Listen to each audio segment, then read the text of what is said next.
La matinale de Radio Classique avec David Abiker. Stéphane, votre invité, le directeur général du Crédit Coopératif. Avec AG2R La Mondiale, spécialiste de la protection sociale et patrimoniale en épargne, retraite, santé, prévoyance. Bonjour Pascal Pouillet. Bonjour Stéphane Pedrazzi. Bienvenue sur Radio Classique. 39% des Français pensent que leur banque joue un rôle dans la transition écologique à travers leur financement. C'est le résultat d'une étude que vous venez de publier sur le rapport des Français à l'argent et plus précisément sur leurs attentes par rapport à leur banque.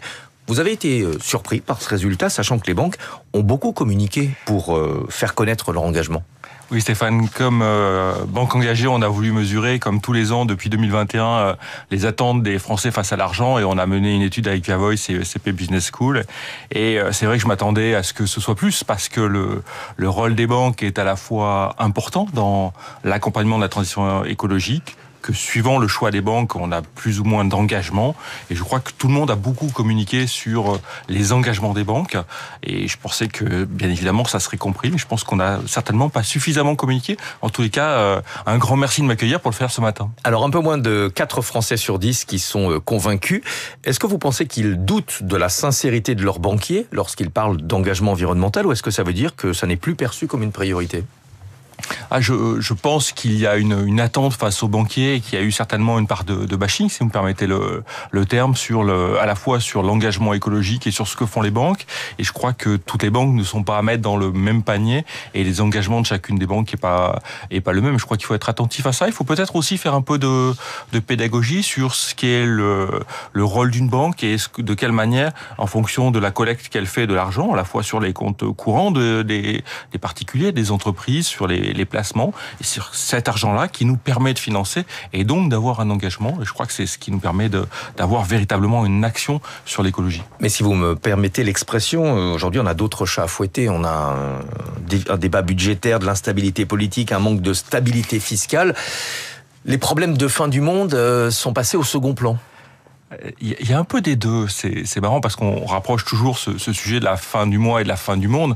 C'est un débat qu'on a, et je suis tout à fait sensible, bien évidemment, aux attentes des Français face à cette fin du mois, et tout le monde y est attentif, à la fois sur les prix.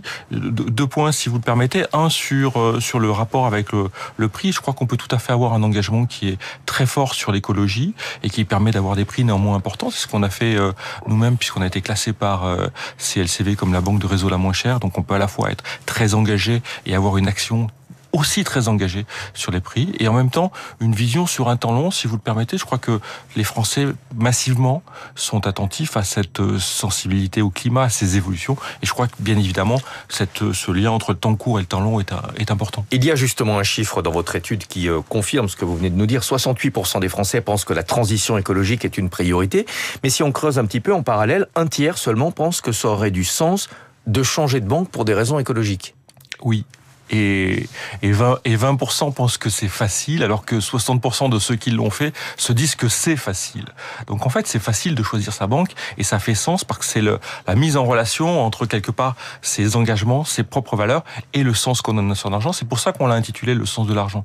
Et je crois que cette explication-là entre le rôle de la banque et la manière dont elle va financer la transition, globalement toutes les transitions, la transition écologique, est un point important. Est-ce qu'il n'y a pas aussi le sentiment que la finance verte, la finance responsable, rapporte moins ? Est-ce que les clients, les consommateurs n'ont pas tendance à faire un arbitrage entre performance et engagement ? Alors on est tous sensibles au rendement de son argent, et on sait que tous les Français sont bien évidemment sensibles à ce que cela rapporte. Alors ça amène des comportements comme on le voit actuellement sur l'or, avec une montée de l'or, passer des valeurs très protectrices, et en même temps se dire que on peut avoir un engagement à travers des fonds qui sont, alors pardon du terme technique, mais SFDR 9, donc qui sont très engagés, qui sont labellisés ESG, qui respectent la trajectoire de 1,5 degré sur le climat, peut permettre d'avoir néanmoins, si on choisit bien, des rendements qui sont très très proches de l'Eurostoxx 50 à 10 ans. Et je crois que c'est un point important. Se donner aussi ce temps long dans ses placements, et là encore de rapprocher ce que sont nos propres engagements et les valeurs et le sens qu'on veut donner à son argent. Mais là, vous me parlez d'un indice global, l'Eurostoxx. Si on regarde dans le détail sectoriel des performances boursières,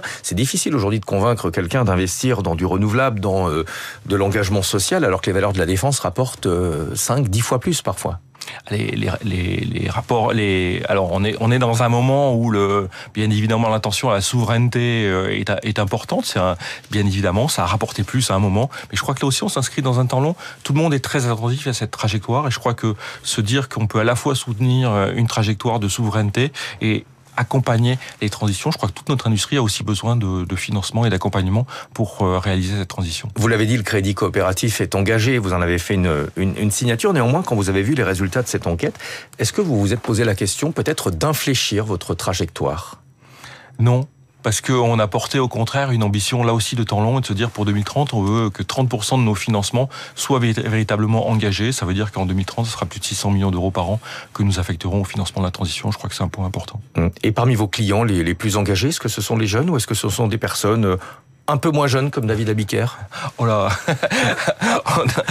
on a les deux. On voit que les jeunes viennent nous rejoindre, bien évidemment pour la bancarisation. Disons, je veux savoir sur quoi sert mon argent, et on voit que des personnes un peu plus quinquas comme nous se dit tiens, comment au moment où je suis en phase d'épargne, je vais donner un sens à cette épargne-là et certainement léguer plus que de l'argent et une trajectoire carbone de meilleure qualité. Ce n'était pas uniquement une balle perdue, David, c'était aussi une perche. Avant de régler mes comptes, je pose une question à votre invité.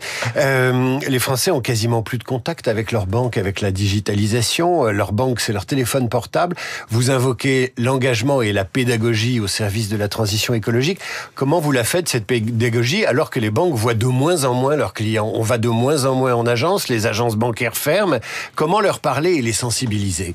C'est tout le challenge que l'on a face à nous. Puis oui, bien évidemment, les interactions au quotidien se font par les outils digitaux, et c'est un point important parce que c'est ce que demandent nos clients. Et en même temps, c'est la force d'une banque coopérative de se dire qu'on a une animation, une écoute coopérative.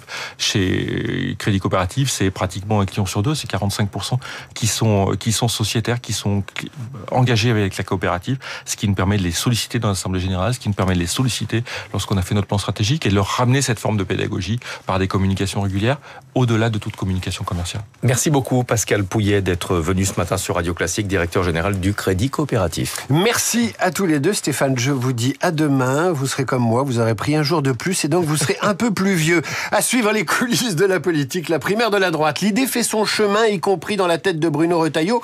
C'est ce que nous dira Marcelo Westfred. Mais avant cela, grammaire, orthographe, étymologie, vocabulaire. Voici Karine Dijoux.